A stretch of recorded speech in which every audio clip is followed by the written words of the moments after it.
Hello everyone, welcome back to another car review, and this time I will be reviewing Toyota Camry 2021. And the styling of this car is amazing. It has that sporty feeling attached to it. The car, it's a mid-size sedan, but it's very close to Avalon, which is a full-size sedan.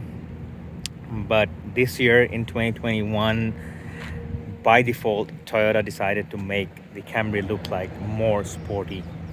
So it has that sporting appeal to it, looks aggressive, and the car actually drives pretty well.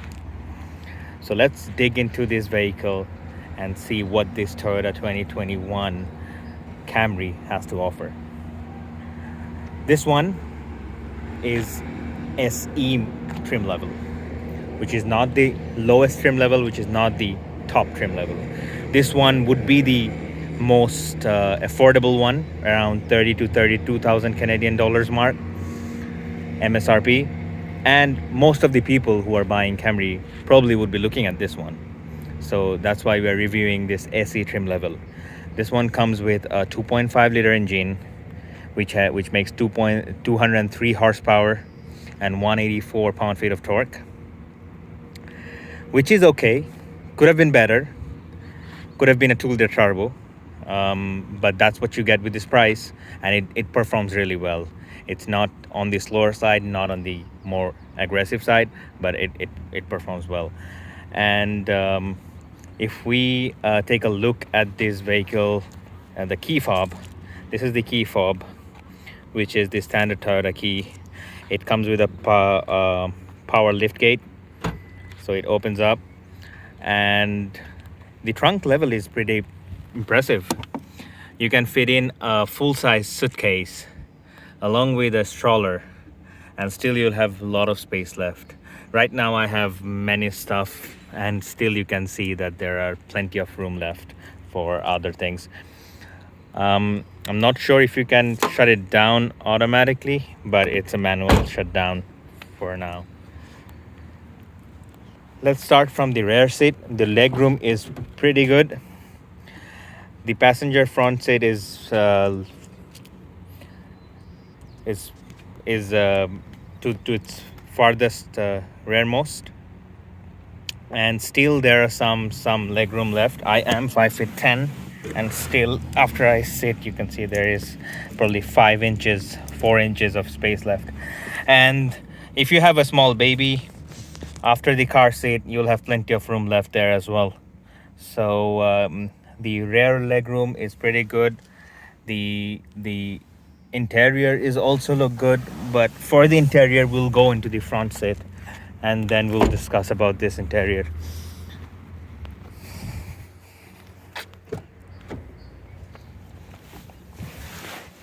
All right, let's take a look at this interior.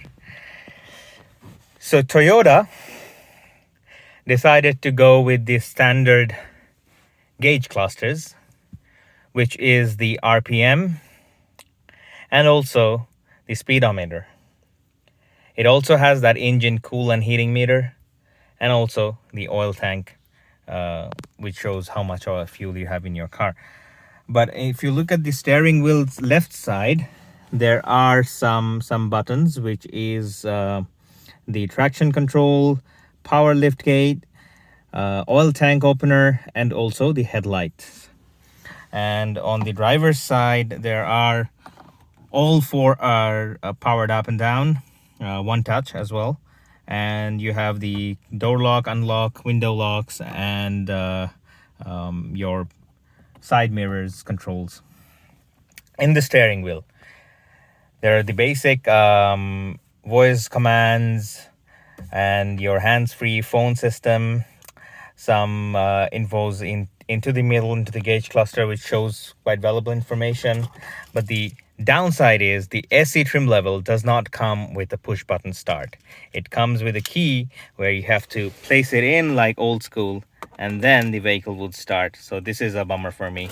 I would really want Toyota to make the push button start standard in all trim levels in 2021. Come on, Toyota.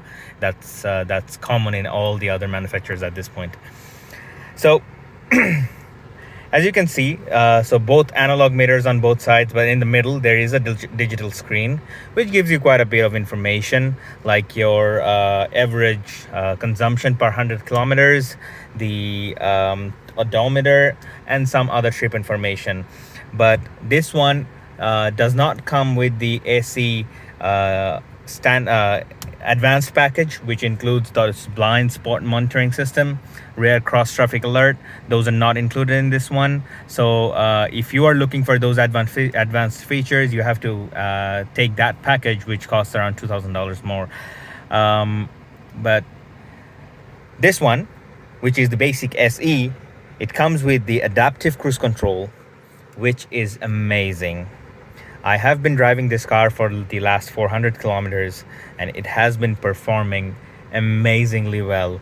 It picks up those small corner cases where you don't have the marks in the road, but still it performs pretty well in such situations.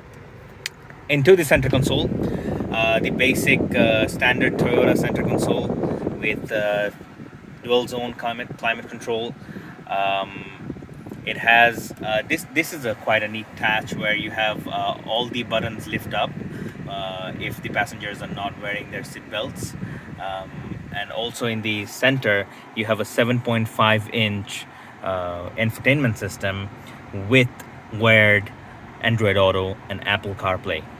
So into the center console you have this USB connector which you can plug in your phone and you'll be able to use Android Auto or Apple CarPlay. It comes with a 12-volt outlet as well, which is handy for many things. And there are two cup holders. Comes with standard front and passenger heatings. The drive shifter is very standard. A lot of the manufacturers in 2021 are actually moving away from this traditional or classic shifters. They're moving towards those push button or buttons style kind of shifting method, and some of the manufacturers are even taken to here or some other places to free up the space in the center console so they can bring in some other stuff here. This storage area has some cushion touch to it, so it's pretty comfortable to put your hand here and keep on driving for longer rides. Also, the storage compartment is pretty big, which comes with two another ports, which is one USB type A and the other one is USB type C, which is smart because a lot of the new phones are having USB-C kind of cables on both ends, so you cannot plug in those USB type A. On the passenger side, there's nothing much to explain, but I like the interior leather stitching here. I like how it is leathered, stitched, and also this fake carbon fiber kind of material, which they blew. I think it's a hard plastic, but it looks pretty good. This piano black, I'm not a fan of piano black because this tends to get a lot of scratch over time, and those scratches after a year or two it looks really bad. So if you can afford some more money, it's better to take a trim level which does not offer a piano black. I don't know actually if in any trim level in Camry you'll get those wooden or any other material instead of piano black.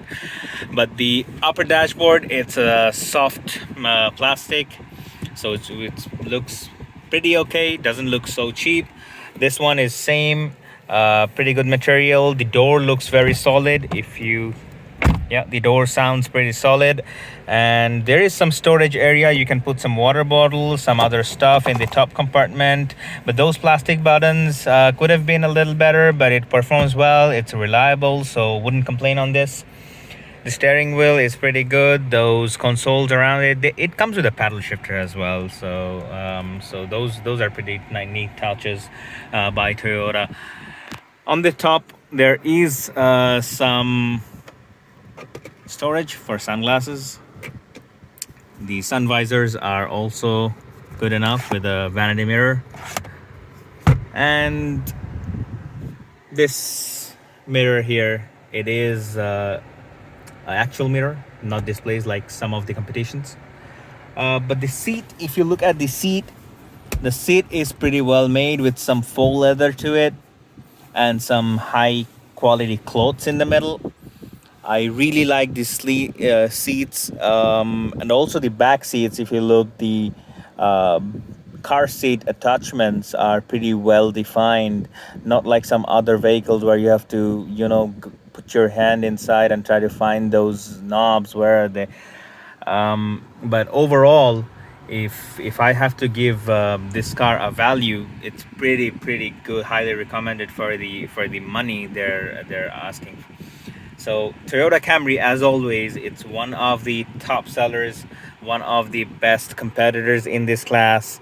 But right now, if we look at this competition like Honda Accord, Hyundai Sonata, Kia Optima, and some other competitions from the US manufacturers, Toyota Camry will still be in pretty high on top of the rank, one of the top ranked cars because of its reliability, its fuel economy, and its performance all over.